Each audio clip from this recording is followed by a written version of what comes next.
It was just another Sunday in the life of the sports dad, a long drive to a musty gymnasium to sit on hard bleachers and cheer his child in a youth league game with a tabletop scoreboard and yawning referees and no end in sight. Except this time Eric Brennan noticed something odd about his 13-year-old son's Tristan's basketball team. Advertisement: there were no adults involved in their pre-game warm-ups. There were no adults sitting on their bench. Brennan couldn't find a familiar face with a clipboard or whistle. So he climbed down out of the bleachers of the Seal Beach gym to assess the situation and was immediately questioned by the nervous youngsters.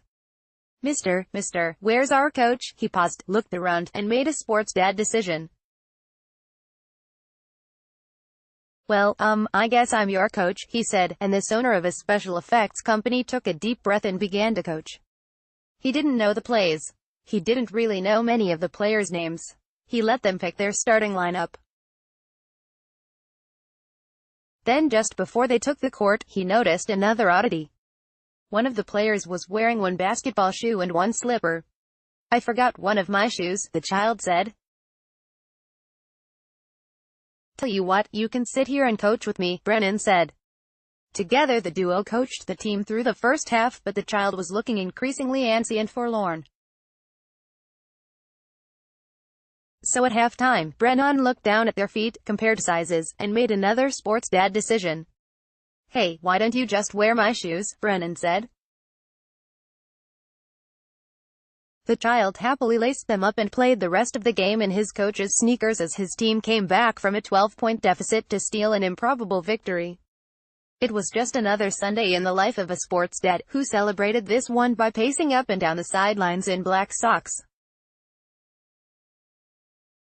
"Isn't that kind of what fathers do?" Brennan said. "It is, and this column is for them, a Father's Day ode to all the sports dads who do it right." Advertisement: in a youth sports world filled with the horror of LeVar Balls and the stigma of Daddy Ball, this column is for the unsung, unknown, unconditionally supportive pops who change their lives and lose their weekends to embrace and empower their children for little more than a season-ending slice of pizza. You hear about all the fathers who scream at their child from behind the backstop. You never hear about the ones who sit quietly on a dugout bench while rearranging a lineup so that the most challenged child has a chance to spend part of the game in some place besides right field. You read all about the fathers who scream at the umpires. You never hear about the ones who actually become the umpires when the regular umpires don't show up. These dads don't have protectors or masks, so they umpire from behind the pitching mound, where the initial gratitude of their fellow parents quickly turns to wrath at their impossible calls. Sports dads not only umpire, they pitch, they catch, they rake the field, they clean up the dugouts, they turn off the lights, they drive away with the equivalent of a sporting goods store in the trunk of their battered vans. Oh yeah, and then they go to work.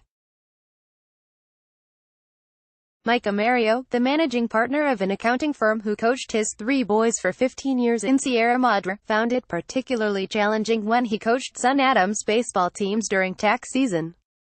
Amario would be so rushed to get to the practice field after work, he would change clothes in his car, pushing back the front seat and parking far away from prying eyes.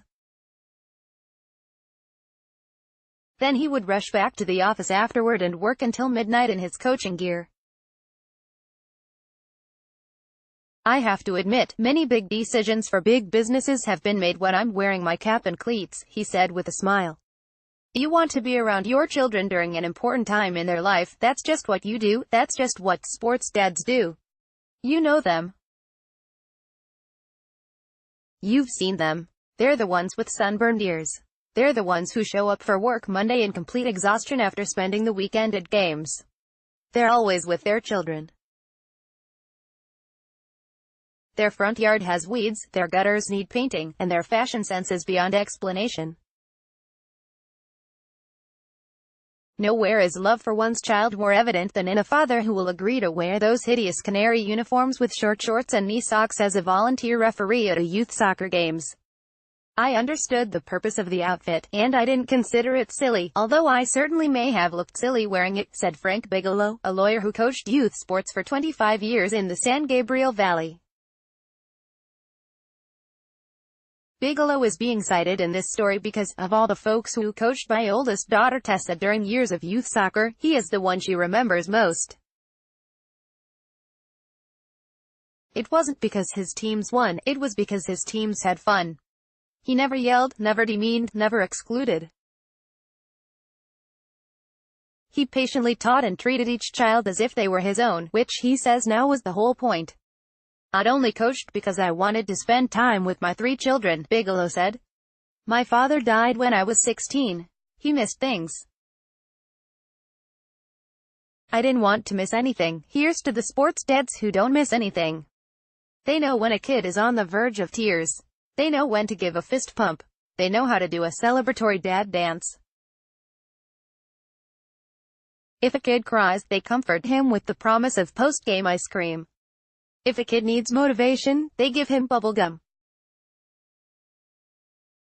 If a kid strikes out or misses a big shot, they give him the best kind of comfort, breaking the awkward silence or subtle groans with a resounding, "Nice try." Our ears aren't tuned into the comfort. We only hear the loud and nasty and get-a-life dads, those who live vicariously through their children, so much that a certain Chino Hills father has made an industry out of it. Listen closer to this, sports dads who don't criticize, but cherish. I see some of these dads. I want to tell them, relax, enjoy it, it goes really fast. The actual game is not that important, said Jim Young, a sale manager who coached his 2 daughters for about 10 years in the La Cañada Flint Ridge area. I'm sitting in a Starbucks now and I see a bunch of uniformed kids and their parents come in and I think, man, I really miss that. He is being mentioned in this story because he is the one coach most remembered by my youngest daughter Mary Claire, who still talks about how he mostly filled out a lineup and stood back and clapped, always giving the game over to the kids. I never had any grand illusions, Young said. I just wanted to hang out with my girls and do whatever I could to help them have fun. Advertisement. Happy Father's Day to all those sports dads who would happily give their children the shirts off their back, or even the shoes off their feet.